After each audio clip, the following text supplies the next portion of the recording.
Good morning, everyone, and apologies that we're starting a few minutes late. I'm Gretchen Crosby Sims, the Executive Director at the Institute of Politics. We are so pleased to welcome Michele Norris to campus to discuss her race card project, and we look forward to her discussion with Dr. Coffee Patterson of UChicago. Coffee and her colleagues at the Office of Civic Engagement here have been terrific partners to the IOP, and we are really pleased to partner on this conversation. I do want to mention a couple of upcoming events. Monday, November 25th, we are going to have former Senator Heidi Heitkamp and former National Economic Council Director Gary Cohn to have a bipartisan conversation about the future of Social Security. On Tuesday, December 3rd, we'll have a panel discussion on Detroit's economic revitalization over the past few years and lessons learned for other cities. This will feature Maurice Cox, the man who led that work in Detroit and is now the new director of, or the commissioner of planning and development here in Chicago, along with a few other participants in that revitalization. To learn more about other events at the IOP, please go to our website at politics.uchicago.edu and sign up for our newsletter. We will, after our conversation, have questions from the audience. We remind you that the first 3 questions always come from students. There will be a microphone just over here, I believe. I'd like to ask you now to please make sure that your phones are on silent and let you know that the restrooms are downstairs if you need them. And now to formally introduce our guests is Maddie Parrish. Maddie is a second year from Westfield, New Jersey, studying political science. This year, she is the Chicago section editor of The Gate, which is UChicago's online political journal. And I'd like to ask you to please join me in welcoming Maddie to the podium.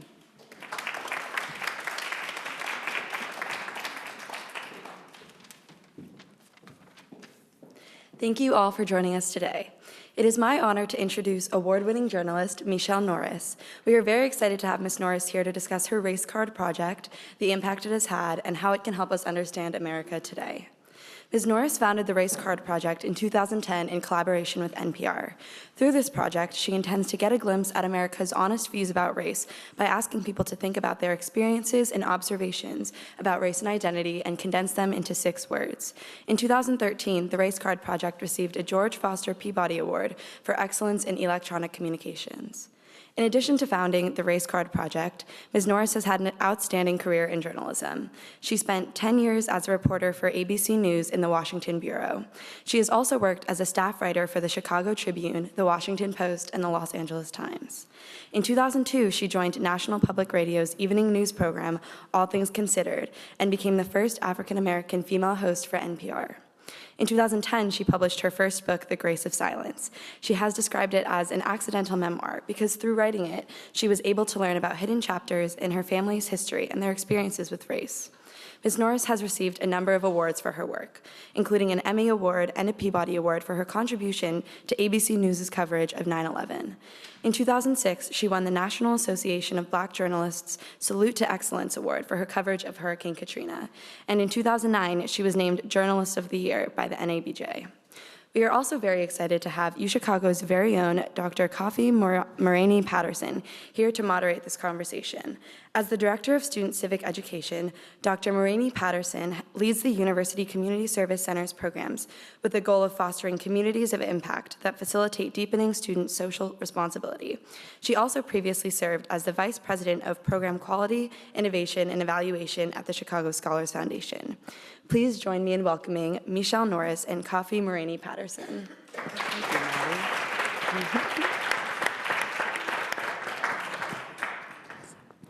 Thank you for that. Didn't know it was working, but it is. I'm going to turn a little bit so I can see your face. I'm going to turn also. I apologize for having is my that back okay? slightly to the side of the room. So thank you all for being here. I'm really excited. I'm not sure if you all have had a chance to go onto the website and see some of these 6-word stories. So I want to read a few before we start, just to sort of have us all start from the same point, okay? So here are some of my favorite. You've got to be carefully taught. White, not allowed to be proud. Yes, I'm tobacco-picking white trash. Finding my voice without silencing yours. A Jew lost in this world. Cross street or smile, I'm sorry. Equality isn't found using guilt trips. Blacks won't let me be friendly. Latinx, strong, loving, dedicated, happy, hardworking.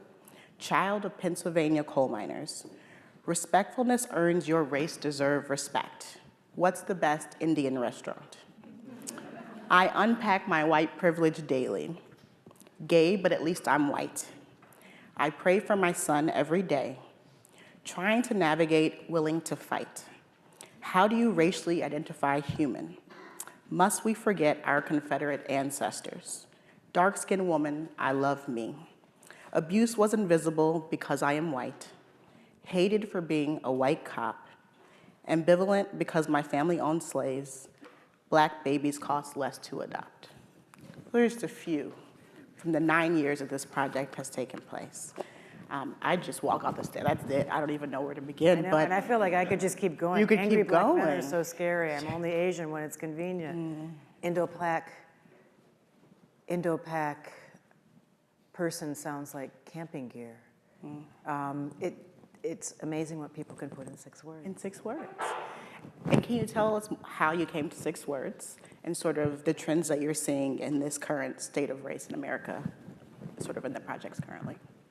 First of all, thank you for having me here. It is a real honor to be in this resplendent room. This is just gorgeous. And Maddie, thank you for that lovely introduction. It was wonderful having a chance to talk to you earlier today. So why 6 words? A few reasons. I knew that I wanted people to distill this big and allegedly toxic subject to its essence. And so I needed it to be short. And I was afraid that if I asked people to write an essay or a paragraph, that would feel onerous, that would feel like homework. And I was afraid if I asked them to write a sentence, there would be no guardrails. So they'd write an essay and say it was a sentence. And they wouldn't get to the essence. And the 6-word framing is broadly understood. There are a lot of 6-word exercises. And I knew from 2 experiences in life that reducing something to 1 sentence has value. I had a college professor who taught us that you needed to reduce something to 1 sentence before you set it on the writing journey. Like if you could tackle it and you could explain it in 1 sentence, then you understood it. And if you couldn't, you didn't. And then I saw that demonstrated in real time when I worked in the newsroom at the Washington Post. Don Graham was the publisher at that time, and he would wander the newsroom wearing this really ratty blue cardigan. And he would sneak up behind you and he'd say, "Hey kiddo, what are you working on?" Or, "Hey there, what you doing?" And you'd have to explain to him what you were writing. And if you were writing for the front page of the paper, and if you were too parenthetical, you could talk your way to the depths of the paper, because he would leave and he would go to Len Downey or Ben Bradley and say, "I don't think she really has a handle on that." So you learned how to be just really short. If you were writing about 2 people who entered Congress the same year and they were now battling for the speakership, it's a classic Cain and Abel tale, a classic Cain and Abel. You'd bring it down. Oh, okay, she understands that. So I hope that would work for people when thinking about this big topic, and you can see it does. Working. Yeah. And what are you seeing in trends currently, given the current historical moment, with these 6-word stories? The evolution is interesting to me because at the beginning, a few of the cards that you read came in pretty early. So we've been doing this, next year's our 10-year anniversary of collecting all these stories. And in the beginning, most of the cards came in anonymously at the beginning. And there's a funny story there because they would write Anan on their cards. And I thought that was a new name. Absolutely. Like I actually said to my kids, "Is this like a new?" It's popular. There's all these people named Anon, and they're like, "Mom, it's anonymous." So I didn't get that. It's a little thick there. And a lot of the cards came in, and they were feel-good cards, where people were saying very aspirational things. And once we created the website, and people could see the modeling on the website, that people were saying things like black babies cost less to adopt, and I'm only Asian when it's convenient. The rules of engagement, okay. You were asking for real honesty, and then people started to write with depth. the cards have not necessarily changed in intensity for several years because they're really, many of them are really raw. But what you see are trends or perspectives that sort of float to the surface in a significant way over time. So of course, after Trayvon Martin, in fact, we noticed something was happening in Florida before it became a national story. Because people were reacting to this case that happened in Florida and Trayvon Martin's, and then it became a national story. So we started to see cards that were coming in, people talking about the fact that we are all seeing Black Death on small screens with alarming regularity, but also we were hearing from cops. You know, police officers would turn to this and speak their truth, and sometimes signing their names. You know, working in places where the FOP, the Fraternal Order of Police, prevents you from talking to the press, but they would come to this website. But you also now are seeing one of the trends that we saw in the run-up to the election in 2016, and I'm not here to say I told you so, but one of the things that helped me understand that we were likely heading toward a very serious Donald Trump candidacy and perhaps a Donald Trump presidency were the number of white Americans who were writing about invisibility and writing about feeling like the country was looking past them and that they were no longer centered in the American narrative. And though they weren't writing directly about politics, that sort of spoke to a social vertigo that a lot of people were experiencing. I love that. I did not share my questions with you beforehand. We did that actively, but it really tails nicely into the next question I had, which is about intersectionality, which is just that even though this is a race sort of project, I'm so excited about the ways that this is pulling out so many other aspects of identity that are not race.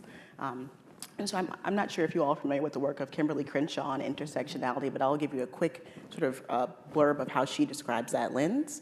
It's a lens through which you can see where power comes and collides, where it interlocks and intersects. It's not simply that there's a race problem here, a gender problem here, a class or LGBTQ problem here. Instead, it is a framework that aims to capture what happens to people who are subject to all of these things. And so when I think about some of the ones I read, like, yes, I'm tobacco picking white trash, gay, but at least I'm white, dark skin, I love me. How do you see your project sort of moving through a lens of intersectionality and getting people to have questions that move away from the black-white paradigm and think about the many intersections of identity when we think about race and experiences? This project has been, for me, a great teacher. I have learned a lot about my country. I've learned a lot about the world. I've learned a lot about myself. And I've learned a lot along the way by making mistakes or false assumptions. So when I created the Race Card Project, I put the basket on the table and I thought that it would primarily be filled up by people of color, because I'm a person of color, and it's called the Race Card Project. And in my experience, that when you talk about race, it's usually by, for, about, or led by, or focused on people of color, most specifically black people. And that our notion of race is binary, and it's usually black and white people trying to figure out how to occupy the space together. Really early on, it became clear that, whoa, this is not what I expected. The majority of the cards came from white people. And that shocked me, because I had not participated in a conversation or a project around race where so many white people willingly came to the table without invitation. So that was a surprise. And then over time, it made me question the wisdom of calling it the Race Card Project. Like I actually have thought at times about changing the name because so few of the cards come in and deal with race as we traditionally think about it. And I also learned to stop, even though it's called the Race Card Project, and I feel like I can't easily change the name now, I talk about race and cultural identity as if that's all hyphenated. Because what many of the cards are really about are identities. And so the cards remind us that the conversation about race and cultural identity is not binary, that there are a lot of people in the way that we normally construct these conversations who feel like they're on the edge of the frame, wondering, where do I get to jump in? You know, it's like I'm in Chicago, so I can maybe you'll understand the double Dutch concept. You know, that there are the people turning the rope and there are the people you know trying to jump in, and everyone else is watching. Wait, I want to turn too, because I bring something to this. And we received so many cards from people who talked about having red hair. You know, not what I expected at all, but the world greets them in a particular way because they have red hair. There's perceived temperament. There are assumptions, you know, apologies, but this is in many of the cards, assumptions about libido and sexuality. There are experiences when you go to other parts of the world and the way the world treats you if you have red hair. There are cards about speaking with an accent, cards from people who are veterans. It doesn't matter what skin color they are, they feel like they are in a different cohort because they've served 2 or 3 theaters in 2 or 3 theaters of war. And so it really has opened my eyes in a very important way, and hopefully for people who come to the project, that they see that when someone writes about being one thing, they're often, because what we do is we ask them now to tell us the story behind their backstory. So it's not just 6 words. How did you get to those 6 words? And in that story, there are all these other touch points that speak to the notion of intersectionality that Kim Crenshaw writes about. People are sons and daughters, they're veterans, they're workers, they're marginalized. And the other thing that I've learned through this work is whenever we do the work now in communities where we work with community partners on campuses and cities, in the corporate sector, is that I now understand that in most places when people have conversations about race and inclusion and identity, it usually is far too narrow. And that there, like I can guarantee you on this campus right now, there are people who feel like they are part of a cohort that is marginalized, that would not be considered minority. And yet they feel like no one's advocating for me, or that I am living in a box not of my making because of the way the world perceives me. So by surfacing stories, it also helps us understand our blind spots and the things that we don't see or don't fully understand. I love that, and I think I was struck too by the number of white people who had responded. I was a professor some time ago at Dominican University out in River Forest, so not far from here. And I remember some of my white students would sign up for my courses, and you could see it in their eyes. They'd say, "All right, like I'm here to watch people of color do race." That was like I'm gonna watch them do it, and I'd say, "I love you for that, but no." We're all racial actors. If you walk into a room and there's only white people, race is happening. And so I was really excited to see that so many white people were participating in these conversations. And so 3-point question.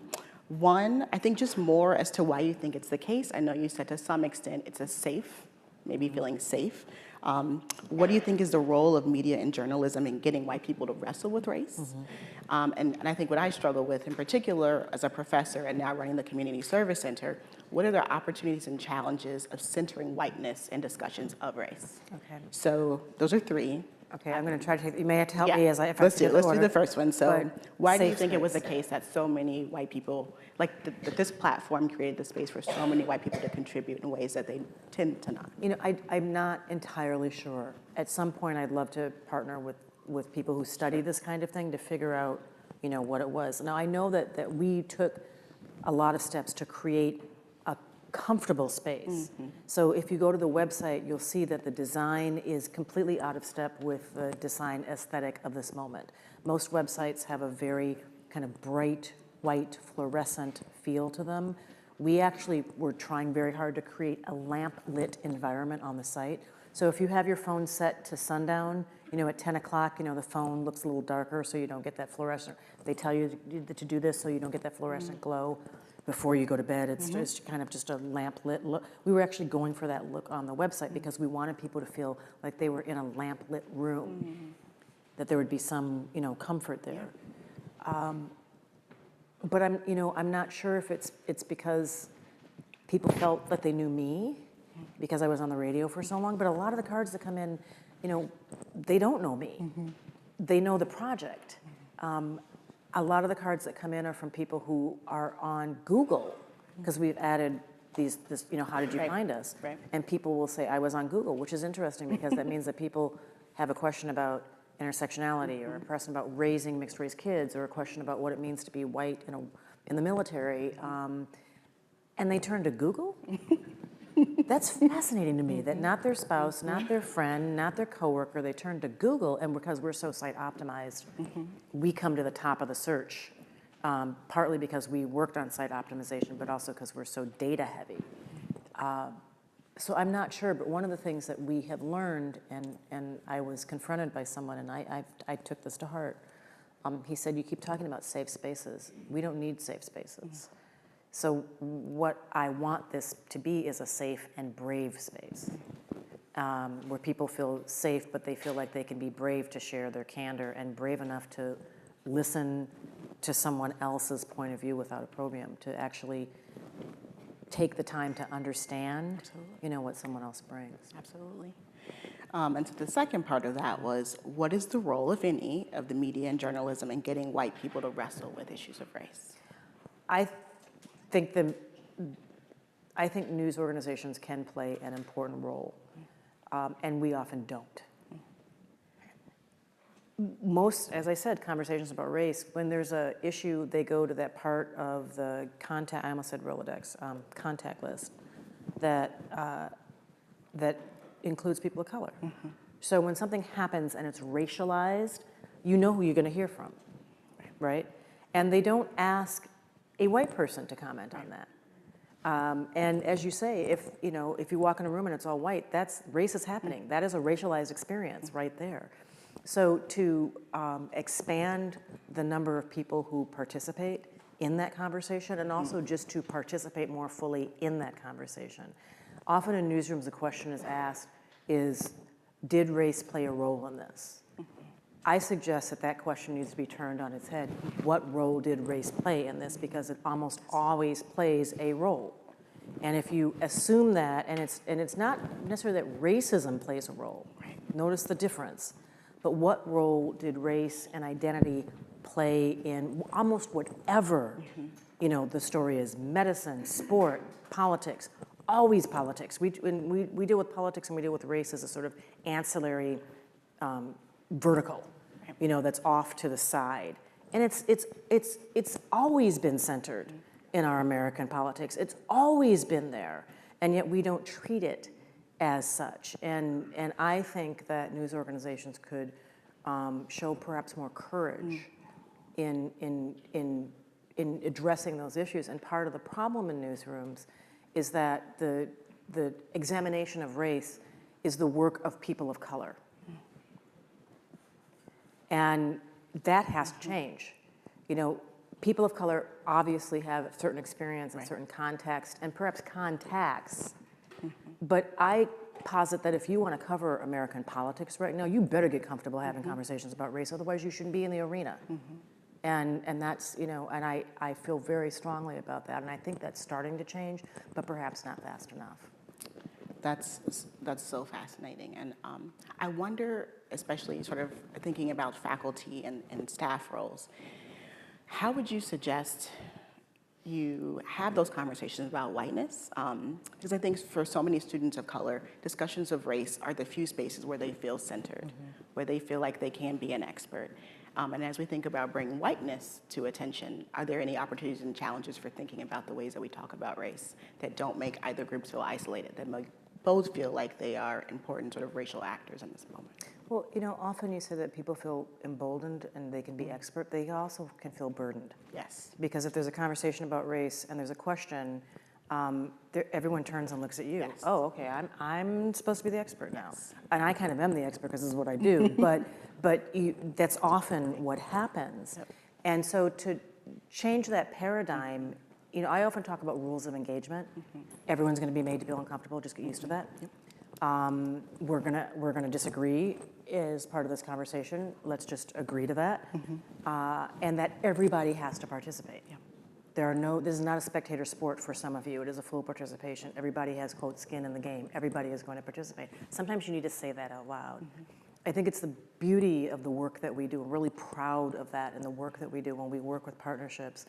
Part of what we do is the archive is so powerful, because when we work with a community, we first start by discussing the archive. the stories within the archive. And the stories that you heard at the beginning, they represent this broad diaspora of people, right? And a real mosaic. And so you're looking at lots of different stories, and you're realizing that this isn't all stories from one cohort. A lot of people are represented there, and it's almost like a rim shot because you're talking about someone else, and it's so much easier to talk about someone else in that beginning conversation. Absolutely. And I can guarantee you, if we did a race card project workshop in here, the conversation would be very different if I asked you all to begin with talking about your experiences than if we began talking about the archive instead, and then you tack to the center, and then people start to share their experiences, and you've got everybody involved. But the invitation has to be made, and the expectations have to be changed.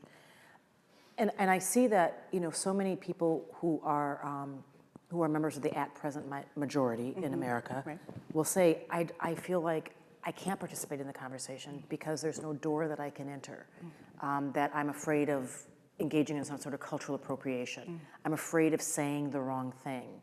I'm afraid it's not my story to tell. And you have to acknowledge that instead of dismissing it, acknowledge it. Okay, why do you feel that way? And let's examine why perhaps that's not the case, to create an environment. And then the other thing I would say is to create many ways for people to have that conversation. Because one of the things that I've learned from the Race Card Project is there are people who will never raise their hand, but who will send in their 6 words. And you lose a lot if you're only having conversations which rely on verbal participation. There are just people who are just not capable of that. And because the issue of race, there are people who are terrified of saying the wrong thing. And that is a valid concern. That is a really valid concern. And so creating lots of different ways and places for people to participate so that they find the right portal for their participation. It's really interesting about the fear of participation, and it reminds me of a new book out by Robin DiAngelo. It's called White Fragility, Why White People Are Afraid to Talk About Racism, is kind of the idea. And she says that one of the reasons it's difficult is because white people just don't have the opportunity to build what she calls racial stamina. Like people of color every day have to do with it, white people don't as much, and so it's difficult for them to do that. And so some of her recommendations, and I'd be interested to hear your thoughts on it, are starting some of that work with other white people. I think often when I talk to my white students, their first thought is, let me go tutor at a black school, let me go volunteer in a Latinx community, all worthy endeavors. But I think Dr. DiAngelo's work suggests actually white people need to do anti-racist work, mobilizing amongst themselves, educate themselves, and identify, which I think is really interesting, historical role models. When I think of historical role models in anti-racism, I think of John Brown, but there are actually not that many. But I know for a fact that during the Civil Rights Movement, for example, there were many white Jewish people who came to the aid of black people. Prince, so there was so many. Tons. And so her recommendation in some ways is for white people to start that anti-racist work amongst themselves. Just curious about your thoughts about that, or other ways you can see for anti-racist white people to mobilize around race conversation. Well, I would encourage white people to talk about race, even if it's not from an anti-racism lens, because some people, that's not their interest. Fair. And, a show of hands in the room, how many people think about race more than 3 times a day?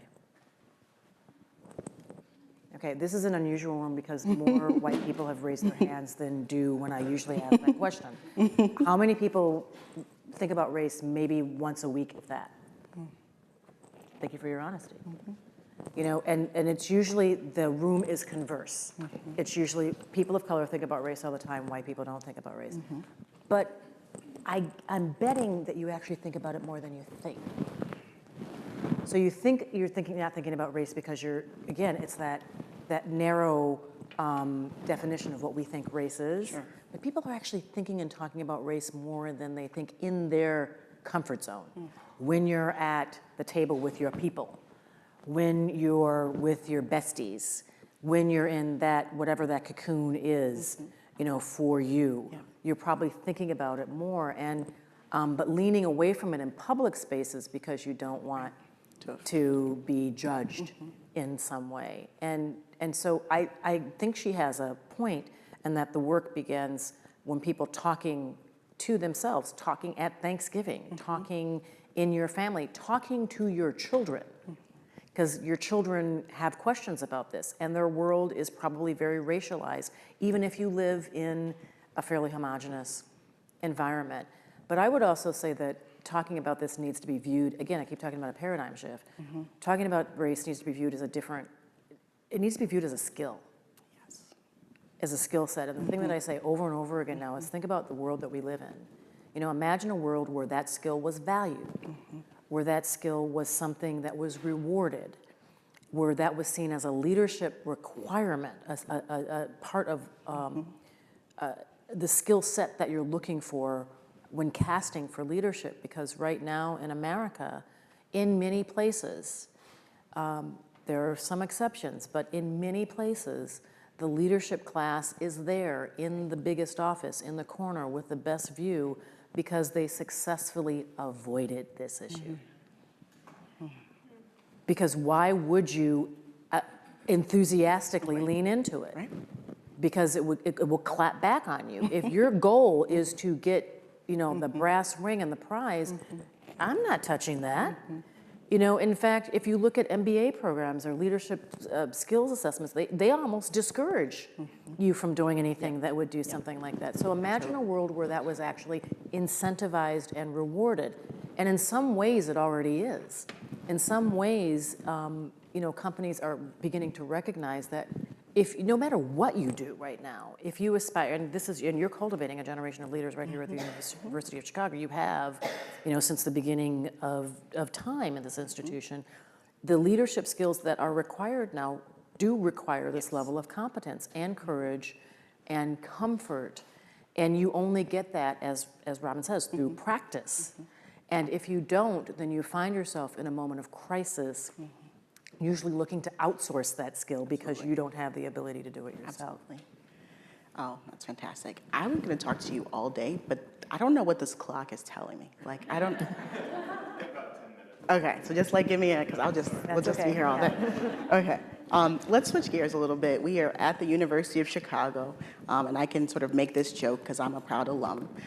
But I remember being in a PhD class some years ago, and there was a very sort of U of C moment where the student was like, when we say race, what do we really mean? And they were just sort of doing this performance.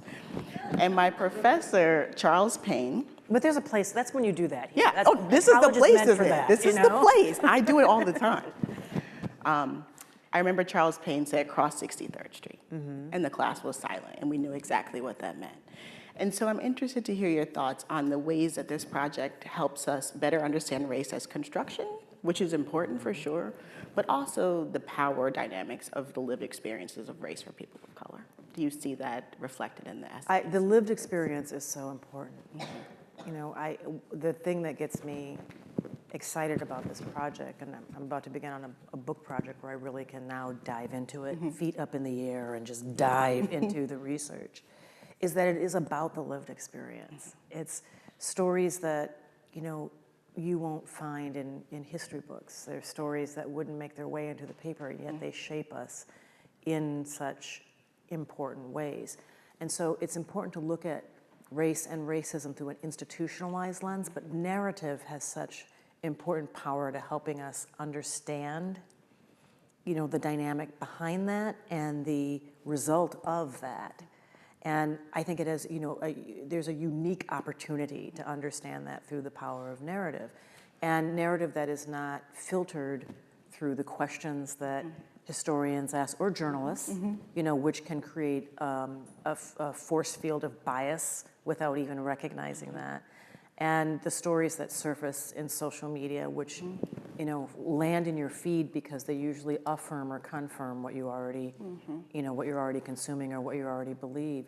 So colliding, with different points of view, and also understanding terminology and what it means, to people. When you talk about the student asks, "What is race?" That's a legitimate question. that's a legitimate question. Like, what does it mean? And you ask, there are 55 people in the room, you're probably going to have Different 55, definitions of it. And, and understanding what is racism. Because for a lot of people, racism is that big sort of, momentous, grand form of bias that, prevents you from getting into a university, that prevents you from getting a home mortgage. And then there are, the sort of microcosms, which are a little bit like paper cuts that can get infected. Yeah. But, there's a 6-word story that is so deep, and it's 6 words: racism is a flesh-colored Band-Aid. And they sent in a picture of Kevin Garnett, who had a boo-boo on his head, and he has a big, gigantic, flesh-colored Band-Aid on brown skin. And you laugh at the picture, but you understand that race is also the centering of creating a cultural default in a country. And the cultural default in this country has been built around whiteness. Right. And recognizing, what that means, and something as simple as a Band-Aid is an expression of that. But really our sort of cultural model has been built around, whiteness, but also kind of a fuzzy idea of what it means to be American. So many people have come here, and this quest to be American meant that they lost part of their culture because of this sort of central idea of what it meant to be American. And yet, so like if I ask you in the room, and you think about all-American, just call and response, what comes to your mind? What all-American, when you think about what it means to be all-American? All-American, when you think about the term all-American, what jumps in your mind? Straight white male? I work in sports. Sport, I think of sports. From any racial group, man or woman. So for a lot of people, when you do focus groups around this, all-American means picket fence, hot dog, Pie. football. That's been the kind of cultural, the accepted cultural norm around that. But what does it really mean to be all-American? How do we make sure that terminology encompasses all Americans. of America? And at this moment, if you look at our greatest cultural export, is built around brown culture. It's the NBA. It's Beyonce. If you travel anywhere in the world, rap music and the sort of rap aesthetic is part of the global, is a global phenomenon. And so it's understanding how all those things collide. It sounds kind of crazy, but this is the music that I hear, when I go in and I look at all these stories. Yeah. You said something about the quest to be American, and I had a set of questions about your origins, your family. I just found it so fascinating. So, like one question? Okay, Jay gave me the go-ahead. And so I heard you once talking about your family, your parents specifically, how they sort of had ordinary jobs, if you will, as postal workers, but they led, in my opinion, extraordinary lives. They were extraordinary. And you said something about you used the term historic indigestion, which I think is amazing, and that this project is getting people to talk about race and stories that they hadn't articulated. So I wonder if you could expand on the role that your family, your parents, your grandparents played in this project, and I know your book before, and what happens in the aftermath of that historic indigestion. I use that term because the book I was originally going to set out is closer to the book I will write this time after doing the Race Car Project, but I wanted to put an ear to America's hidden conversations about race. I wanted to eavesdrop, and I was going to go out into the world and go to church basements and the side of the soccer field and, the strip mall and, where people learn, go to religious class on Saturday afternoon and learn, Farsi because they're, I was just going to go all over the country. And I wound up writing a different book because my family went through this period of historic indigestion around the election of Barack Obama and suddenly started sharing stories about secrets that they never talked about the difficulty of living in a Jim Crow America. And I wound up writing a book about my family's complex cultural legacy. And then creating the Race Card Project. And now instead of going out into the world, I will go out into the world now and doing research, but those stories came to me through the Race Card Project. And in many cases, people were experiencing, a lot of people are writing about real-time issues and perspectives, but a lot of them are experiencing, their own form of historic indigestion. We, for instance, can paint a picture of the day that Martin Luther King was assassinated and reach into the inbox and tell you what happened in the classroom where students cheered, and in Joliet, Illinois, where the nuns went to the tower and watched the city burn and created a literacy program at Joliet that exists to this day. From the person whose father's store was burned in New Jersey, and he's been mad about that ever since, to the person in Memphis who black families stood in front of the store and protected it because she found out that her father, who was Jewish and who was a merchant, had secretly been selling out of the back door to people who were not allowed to come to the front door. None of this will be in history books, and people have been carrying that around inside with them and decided to give it to us. And so that's why I feel like I have to keep going with that project, because you have to do something with that. You can't just, it can't just live on the third floor of my house. You know, it could, but it shouldn't. You know, it should be made available to people so that they have a better understanding of their world, and perhaps in the end a better understanding of themselves. Absolutely. I think that's a great point for us to transition to audience questions, but that's wonderful. Thank you. Awesome. We could go on forever. All day. So I think the first 3 questions are from students. Awesome. Hi, Hi. my name is Indy, and I'm a second year in the college. So I was very struck by what you described as sort of like whiteness being a cultural default and kind of like this all-American idea, which I think is something that I have felt for a long time, but maybe never really thought about or like articulated. So I wanted to ask what you perceive to maybe be some of the mechanisms by which we could strive for a more just or representative definition of what it means to be American, and I guess like systematically what we can do, but also on an individual level, like how we can try and change that definition, because I do think that, you know, is something worth like aspiring to and that is plausible. Thank you for your question. And understanding that it's an elastic notion. You know, that there are people who actually try to police the notion of what it means to be American, that it is a club with a limited membership. And to push back, you know, against that, and note that there are lots of ways to be American.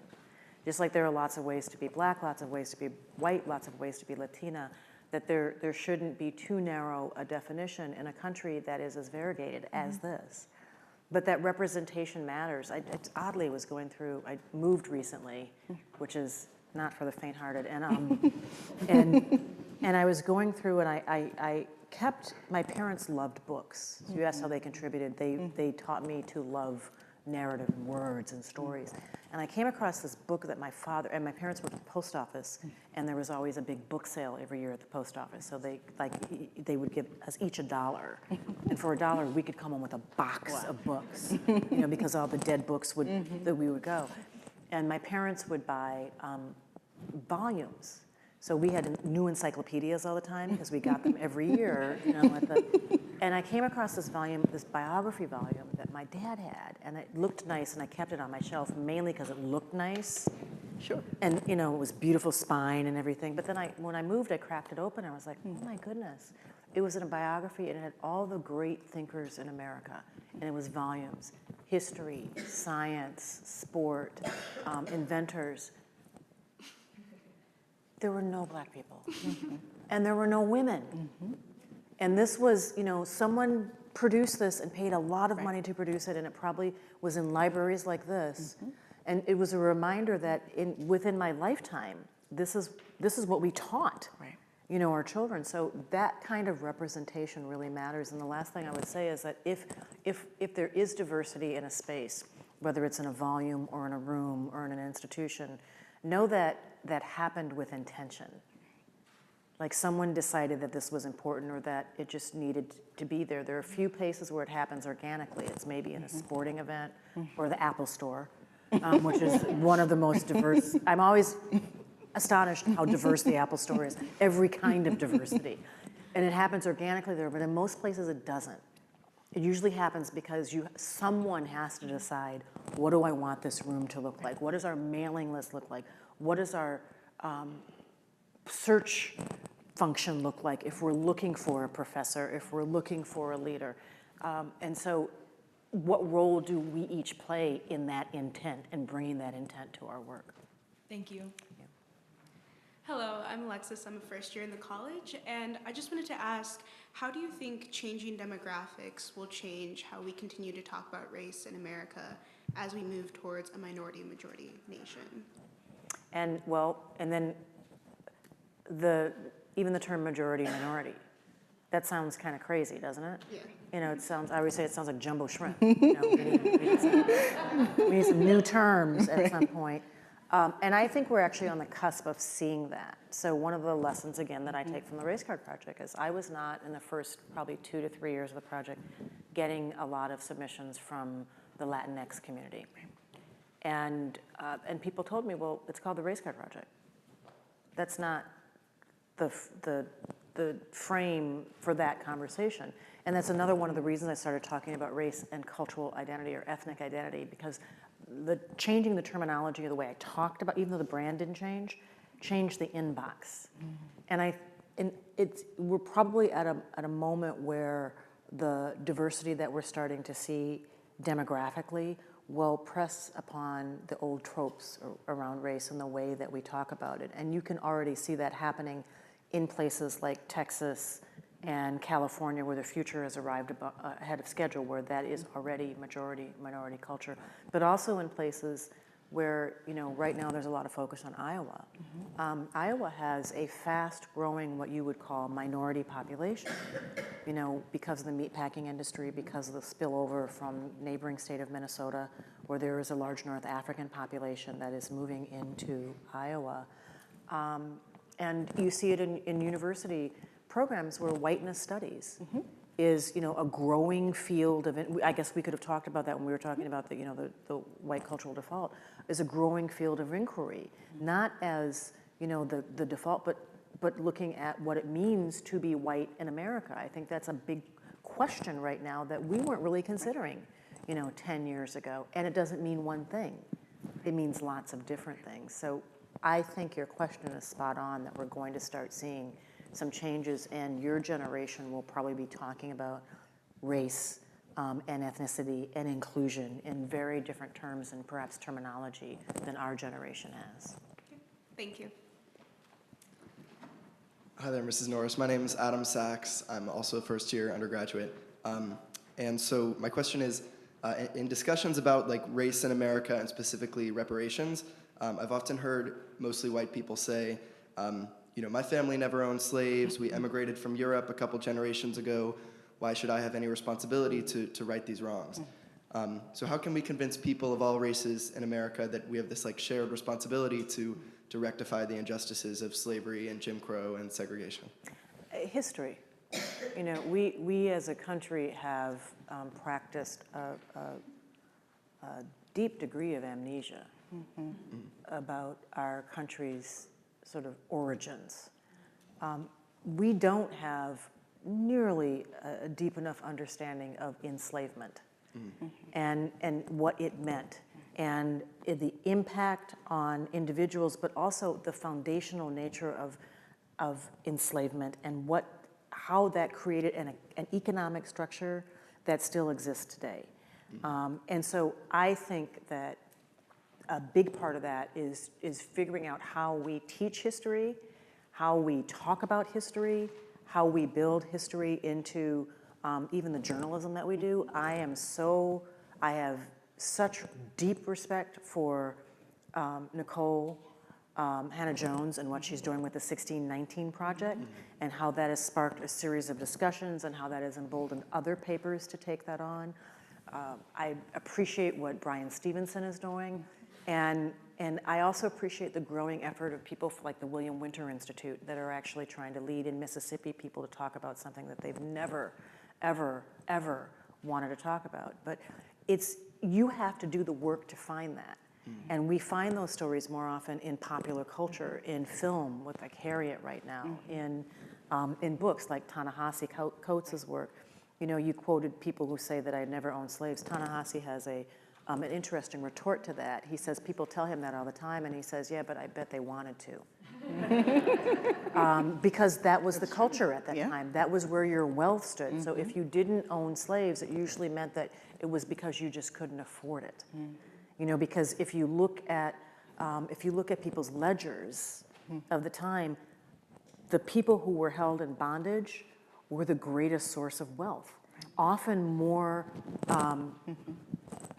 often had a dollar figure attached to their human, even though they weren't seen as human, and their lives were more expensive than the land that they worked on.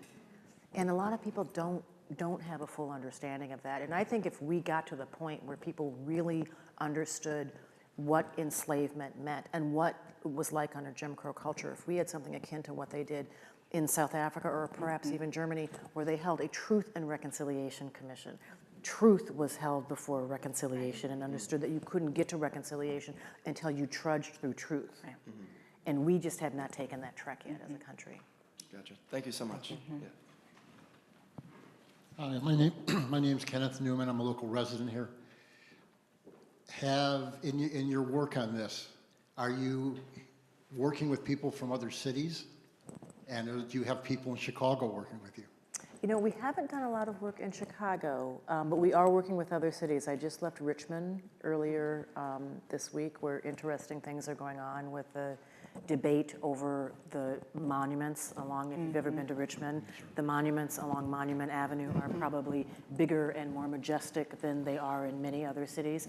And we're in December, if you have not seen in person, you probably have seen in your social media feeds, the statue that Kehinde Wiley created, which is a replica of the Jeb Stuart statue, man on a horse rearing up, same thing, but in this case it's a man with dreadlocks. It's massive, and it's being delivered to the city, and I think the first week of December, and how the city will respond to that. So the work that we do on the ground, we feel is very important, because what we now want to do is take this archive and create a vehicle for people to listen to each other and to surface the things that, even though it's never been articulated, has had an impact on the space that you occupy.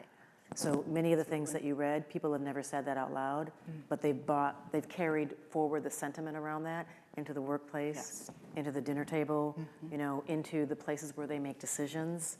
And if you actually find a way to surface those sentiments, it's not the panacea, but at least you can deal with it.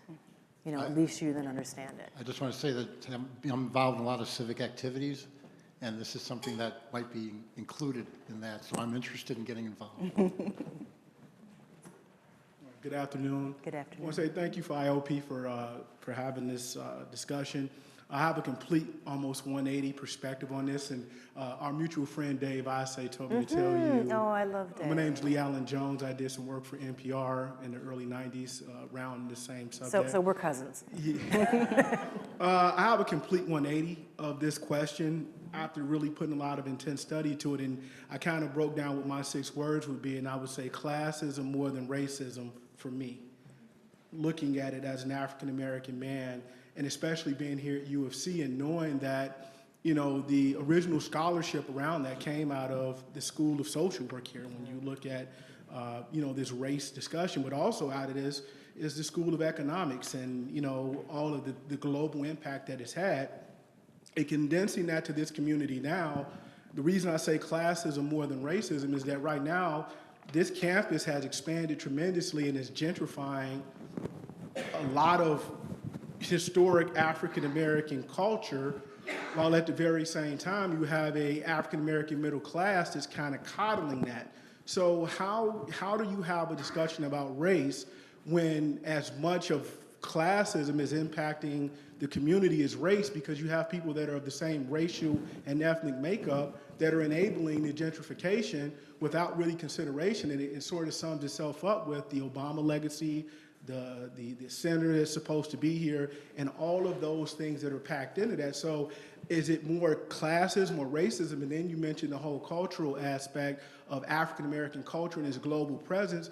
Well, former Secretary of State Zebedee Brzezinski in the Grand Chessboard, he talks about how American culture, he didn't say specifically hip hop, but he said American popular culture was just as important to global hegemony as, you know, bombs and wars. So how do you unpack a discussion in terms of race when it has just as much to do with classism? Thank you. You do it all at the same time.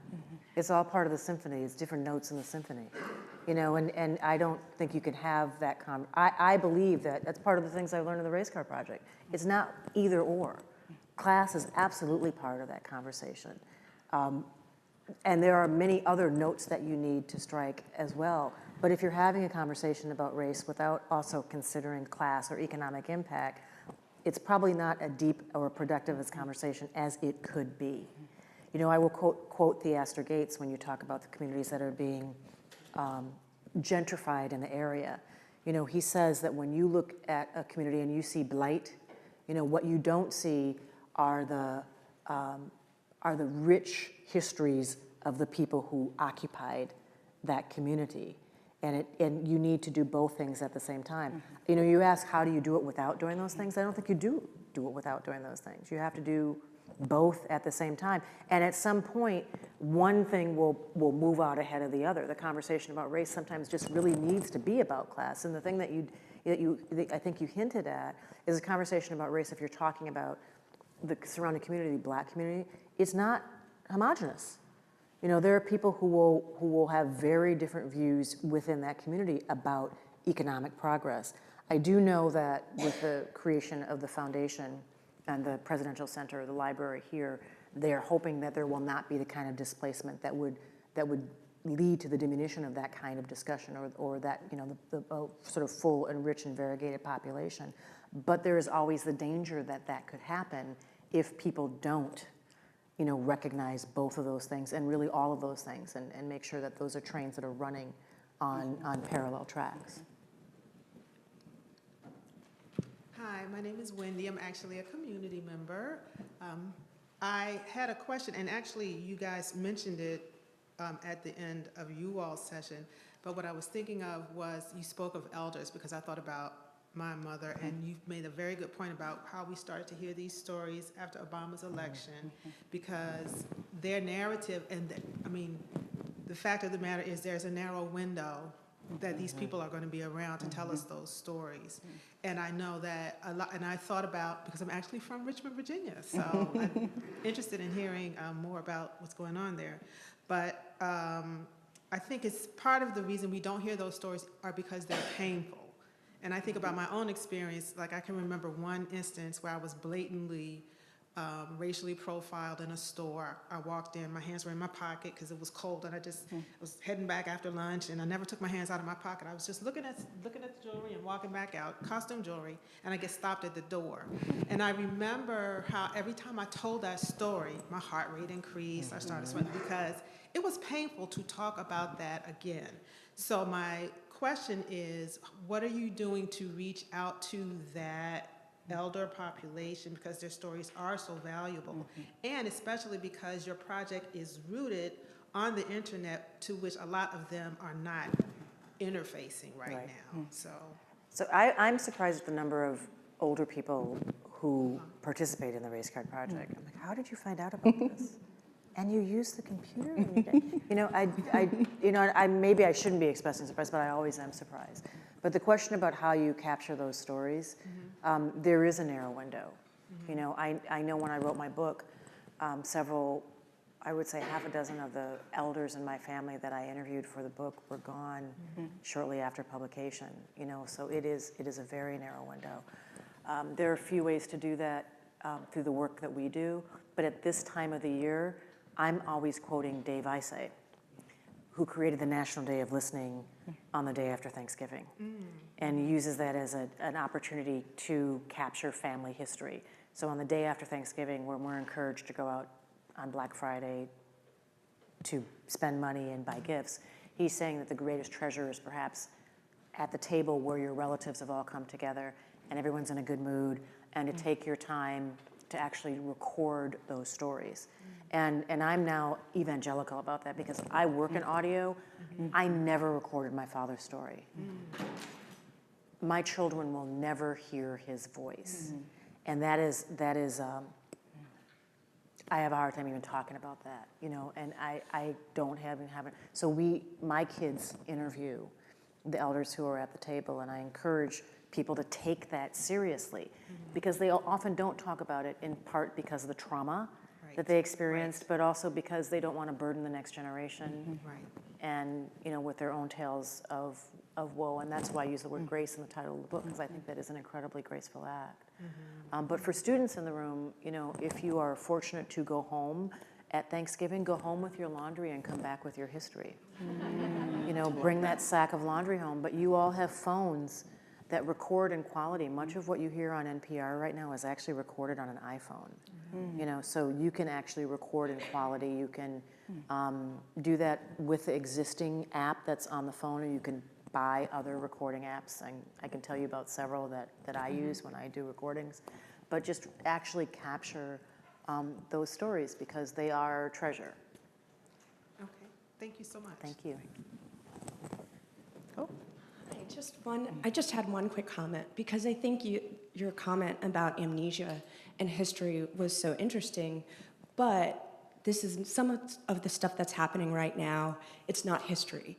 It's the here and the now. And this was in response to an advertisement to rent just the other day here in Illinois. And in 6 words, the response was no blacks, no Mexicans, no charities. And so I just want people to keep in mind that so much of this, yes, it's an artifact, but it is still ongoing and happening now. That was actually in the advert? They posted on Facebook Marketplace, and I was thinking about class. It's a home to rent, rent to own, and the person reached out to inquire about renting it. Well, and that was the response that they received. So obviously that is in violation of fair housing standards. I know. But the housing patterns that exist in large part because that attitude is still quite prevalent. Yeah, absolutely. And you're right, it's not an artifact of history, and even with fair housing standards, they're not being enforced as rigorously right now as they have been in previous administrations.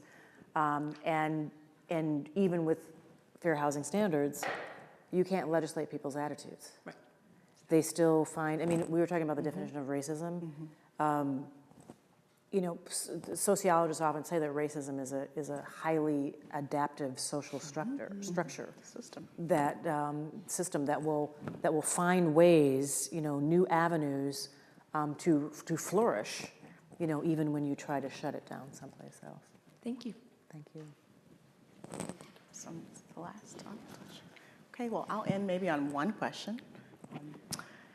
What is the future of the Race Project? And I think if we're thinking about this current political moment, how can we sort of be in a space where we are acknowledging something's got to change, but also be hopeful and reimagine what that could be? So sort of move from a space of criticism to action. How does the Race Project help us do that in this political moment? By leaning into perspectives beyond your own. Most of us, even as worldly or as wide as we think our circles are, they're usually pretty narrow, and it gives you an opportunity not to agree with someone, but to understand, a different point of view. We have to, even in a difficult moment, try to imagine something that we don't see. That was one of the beautiful aspects of the civil rights movement, is people were trying to fight for a world that they couldn't imagine, and were trying to put their lives down for a world that they would probably never see. Now, some of them were fortunate enough to see that, but they didn't think that they would. They were fighting for something that was so far out in the distance in their mind that they thought that they would never see it, and we have to remember that and perhaps imagine being able to do the same thing, and in doing so, allow ourselves. I was at a conference recently at the Ford Foundation, and we were talking about big societal problems, and someone just stopped the room by saying, we owe it to the next generation to also allow ourselves to imagine a utopian future. What the world needs to look like, as opposed to what the world actually presents to us, every day. I hope the Race Card Project will be a tremendous resource for people who want to understand what the world looks like today. It is a unique data set. that I hope will live on and live somewhere where researchers and historians and people who want to understand the world that we're living in now, in an era bracketed by Barack Obama and Donald Trump, in an era where we're turning a page demographically, in an era where there's lots of displacement globally because of global politics, and right here in America because of migratory patterns or because of extreme gentrification that you're seeing in my city in Minneapolis and in my current city in Washington, D.C., and that was referenced happening right here in Chicago. All over the place, we're seeing this. And because of technological change. For that reason, this era will be studied in a very intense way, and I'm hoping that in some small way, this archive will help people better understand it. Michelle, it's been an absolute pleasure. Kathy, Thank you so thank you. much. Yeah.